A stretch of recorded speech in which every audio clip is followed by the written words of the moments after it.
Alors aujourd'hui on va parler de Mars, hein. Tout le monde connaît Mars, tout le monde a lu des bouquins sur Mars, vu des films sur Mars, les petits martiens, tout ça. Et on va surtout s'intéresser à savoir pourquoi est-ce qu'il y a eu autant de fantasmes sur la vie sur Mars et les martiens. Et regardez par exemple cette photo qui a été prise par Viking 1, hein, tout le monde voit un visage d'être humain et tout le monde se dit « Ah, c'est incroyable, il y a des martiens, ils ont fait un temple et tout ». Si on regarde une autre photo, et ben on se rend compte que non, en fait c'est une colline de merde.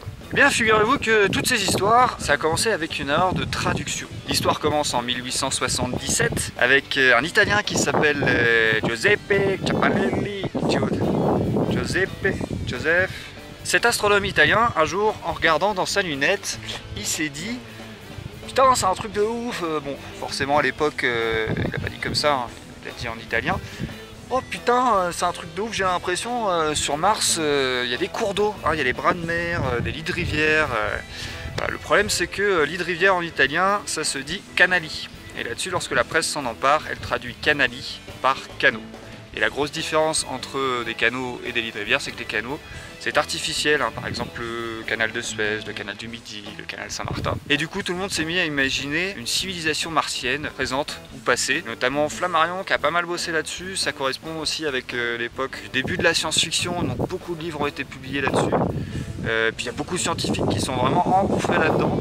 Par exemple, il y a Lowell qui a passé toute sa vie à démontrer la présence de ces canaux. Ça, c'est dû à une illusion d'optique, c'est-à-dire que l'œil humain, il est capable d'aligner des points qui ne le sont pas quand ça l'arrange. Et du coup, les gens voyaient des trucs qui partaient tout droit. Ça n'était pas le cas. Il va falloir attendre 1930 avec Eugène Antoniadi, qui était à l'observatoire de Meudon,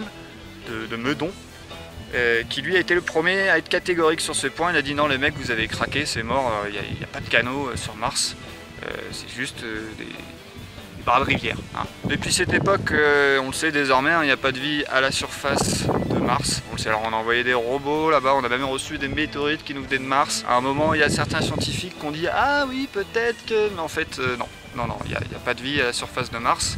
Il n'y en a pas eu non plus, ou alors peut-être il y a 4 milliards d'années des brouettes, on ne sait pas.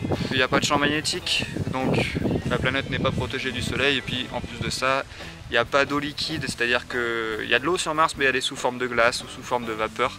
La pression est beaucoup trop faible pour qu'il y ait de l'eau liquide, c'est-à-dire que l'eau va directement se sublimer, elle va passer directement de l'état solide à l'état gazeux. Alors peut-être que dans le sous-sol, on ne sait pas encore. Peut-être qu'à une époque, il y a eu de la vie.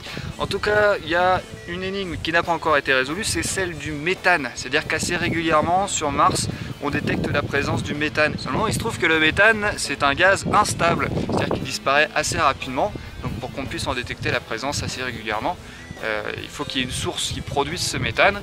Alors pour ça, on a deux hypothèses, ou ce serait une activité volcanique en sous-sol, ou bien ce serait peut-être des proutes martiens. Voilà, on ne sait pas. Alors, résultat des courses, il n'y a pas de vie sur Mars, mais en fait on ne sait pas. Merci, au revoir.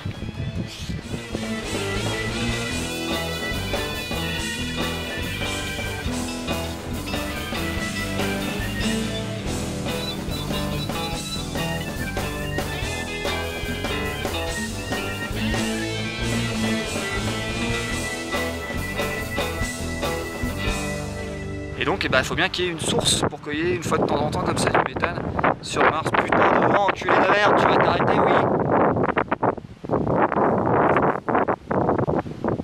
Seulement, il se trouve que le méthane, c'est un gaz instable.